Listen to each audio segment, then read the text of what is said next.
আমার মতন তোমারও কি আজ শরীরটা খারাপ? কিচ্ছু খেতে ইচ্ছা করছে না, আর কিছু রান্না করতেও ইচ্ছা করছে না? তাহলে আজ এই চিকেনের রেসিপিটা দেখে নাও।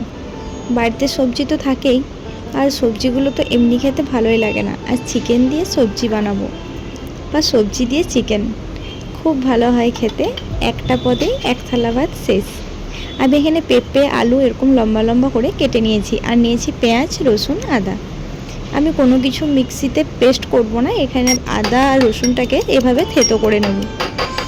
আর নিয়েছি কাঁচা লঙ্কা টমেটো। আর কোনো মশলা দেব না, কিচ্ছু না।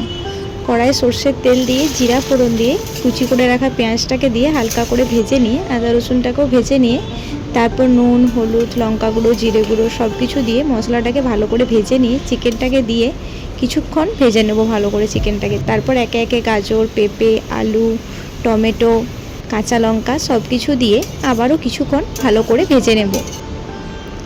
তারপর মাথাটা খুব ব্যথা করছিল, দিয়ে ভাবলাম একটু চা বানিয়ে খাই। ওদিকে ভাতটাও হয়ে যাচ্ছিল। আজ আর কিচ্ছু বানাইনি জানো তো, ভাত আর ওই সব সবজি দিয়ে একটু চিকেন। তারপর কিছুটা গরম জল দিয়ে 5-10 মিনিটের মতো ঢেকে রাখবো। তারপর ধনেপাতা দিয়ে আরও কিছুক্ষণ ফুটিয়ে নিলেই একদম রেডি চিকেনের ঝোল সবজি দিয়ে। আর এটা খুব হেলদিও হয়, সবজি দিয়ে পাতলা চিকেনের ঝোল। শরীর মন দুটোই ভালো থাকবে। একবার হলো বানিও, খুব ভালো হয় খেতে।